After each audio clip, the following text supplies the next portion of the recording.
welcome to Getting to Good Enough, a podcast to help you let go of perfectionism so you can do more of what you love. I'm Shannon Wilkinson, a life coach in Portland, Oregon. I'm a recovering perfectionist who's getting better at good enough. And I'm Janine Adams, a certified professional organizer in St. Louis, Missouri, and I'm lucky enough to be naturally good at good enough. And today we're talking about the idea of flawless versus ideal.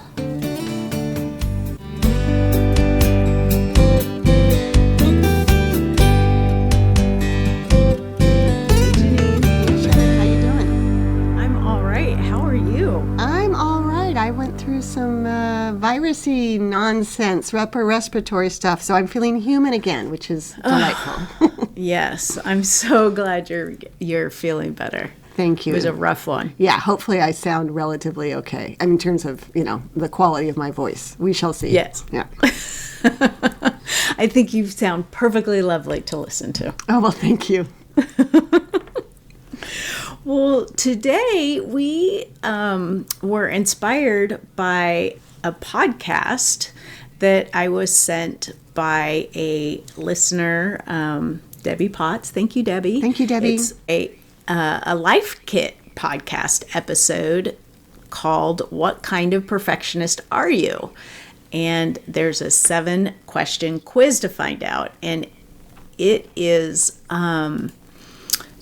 features a psychotherapist named Katherine Morgan Schafler, who has written a book called The Perfectionist's Guide to Losing Control, A Path to Peace and Power. And she describes 5 different types of perfectionists. And we haven't read the book yet, but we're both definitely interested in doing that now after listening to this episode. But just in this 20-minute Life Kit episode, there were some really interesting ideas. Yeah. I can't wait to learn more from the book, but she has some very interesting ideas about perfectionism.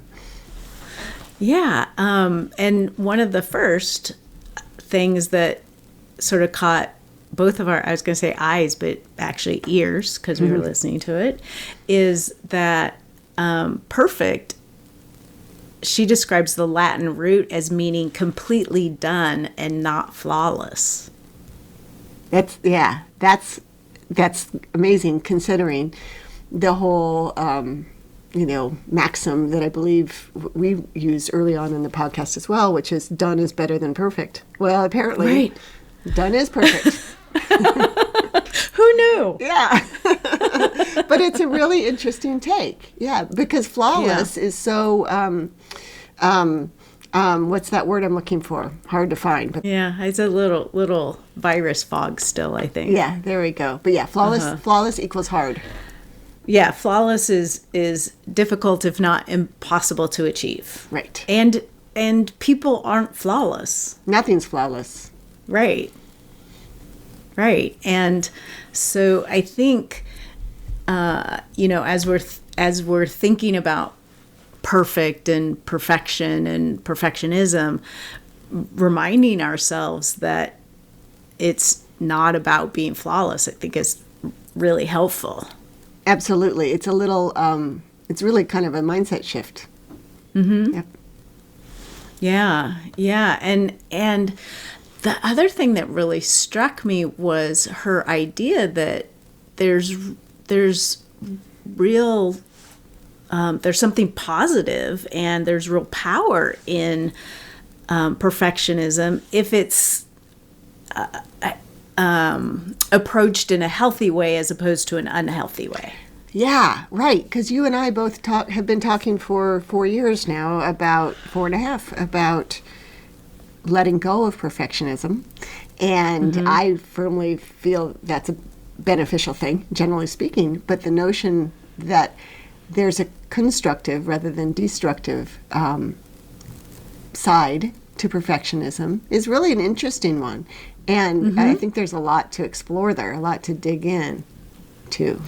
Yeah, I think so. And the sort of how she describes it is that like the power of perfectionism is that people who are perfectionists are people who see the gap between reality and the ideal, and they want to bridge that gap.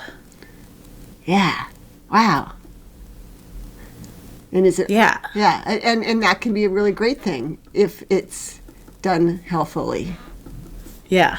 And that's the problem, I think. So, if we use her definitions, her ideas, then when we're talking about letting go of perfectionism, we're talking about letting go of the less healthy ways of pursuing perfectionism. Like if you're in the pursuit of perfectionism, you're hurting yourself or you're hurting others, or you're somehow it's not bringing you joy and satisfaction, then that's the unhealthy version of perfectionism. Mm-hmm. But if you're striving to bridge the gap between reality and this ideal, and you're doing that in a way that feels good to you and is helpful to others and gives you a sense of power and satisfaction, then that's the healthy way of managing perfectionism. Right. Yeah. It's really interesting. And I love thinking about that because it's not how I've been thinking about it.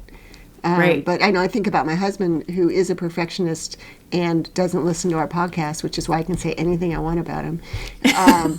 And he is a proud perfectionist. And I say, when we first started recording, podcasting, I'm like, do you listen to it? It's like, no, I don't want to let go of perfectionism. It's serving me.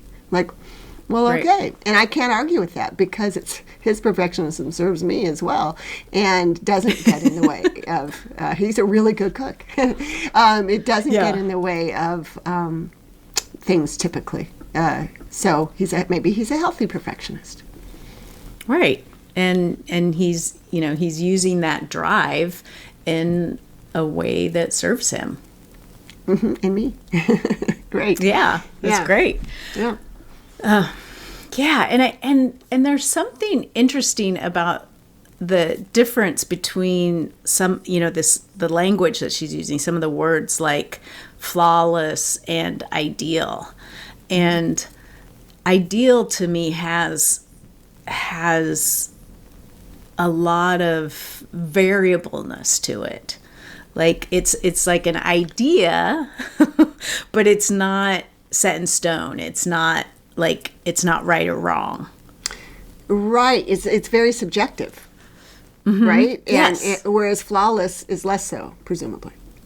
Right. I mean, I think that feels like a safe sentence. That flawless is objective. For the most part, maybe not completely, but yeah. And that subjectivity gives ideal more it makes it, to me anyway, makes it more attractive and more attainable.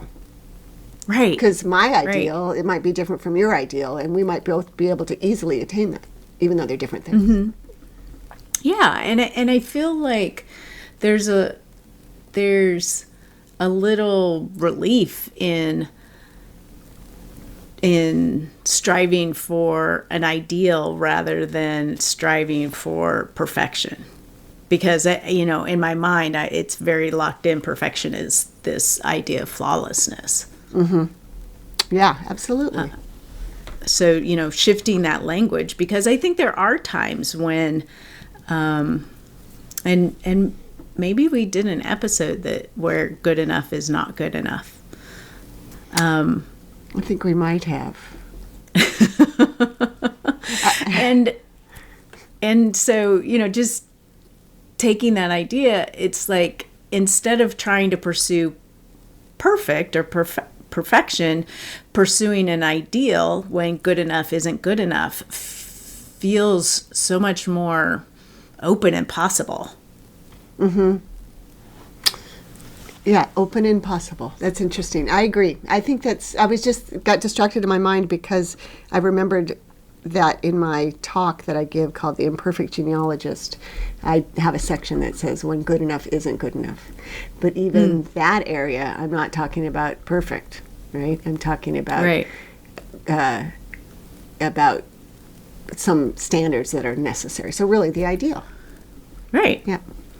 Yeah. And I just keep thinking of these sentences like, well, ideally it would be XYZ.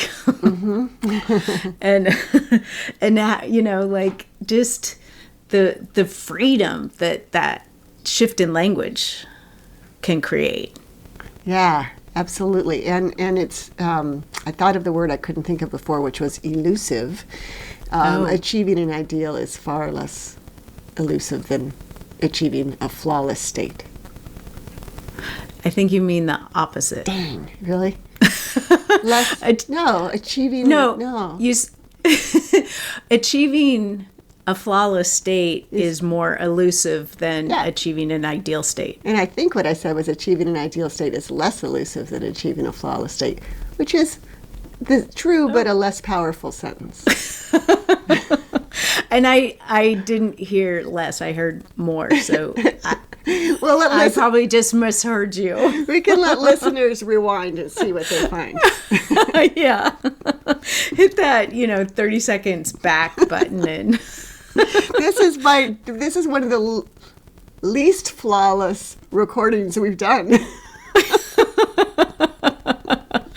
I think that's accurate. Mm-hmm. But it's ideal in that we are recording an episode about, like, I don't know, I just find this whole thing so interesting. And, sort of the idea of like, well, what parts of my personality or what parts of, how I do things that tend towards perfectionism could be useful to me. Mm-hmm. And or are useful to me, but maybe I'm not identifying them as sort of part of that realm or whatever. Mm-hmm. Yeah, it takes, we've sort of maybe set up a little bit of a black and white construct with perfectionism, or letting go of perfectionism, that maybe could stand some gray areas. Yeah. Yeah. I said that, I said that so poorly. You know what I meant, right? I do know what you meant. But I feel like what happens is that, we would just be putting in more and more qualifiers, like, letting go of harmful perfectionism or, and I, the reason why she brought this up in the first place, I think, is because, culturally, our definition of perfect is flawless. Mm-hmm. And that a perfectionist is striving for flawlessness. Mm-hmm. And that, sort of letting that go and embracing this idea of ideal or, some other language that gives you a little bit more freedom. And, coming back to what we always come back to, what's your why? Why does this matter to you? That I think is a really interesting point too, because, what she's talking about is that these perfectionistic tendencies or drives become troublesome if your why behind them is to sort of enhance your self-worth or self-esteem, or to try to fit in with a group, or, to somehow make yourself more okay. Mm-hmm. And that is problematic, as opposed to if, your drive for perfectionism is rooted in, solving a problem that needs to be solved. Mm-hmm. And might help others. Right. Mm-hmm. Right, but that your self-worth isn't tied up in it. Right. It does go right back to that, getting in touch with why it's important. And your ideal is so tied up in that as well, right? Mm-hmm. Yeah. Absolutely. So we would love to hear from you, our listeners. What's it like when you think about pursuing the ideal versus perfect flawlessness? You can let us know on Facebook or Instagram at Getting to Good Enough. You can head over to gettingtogoodenough.com and leave a comment in the show notes. You can call 413-424-GTGE, that's 4843, and leave us a voicemail. Until next time, this is Shannon Wilkinson in Portland, Oregon. And Janine Adams in St. Louis, Missouri. And we hope that good enough is getting easier for you.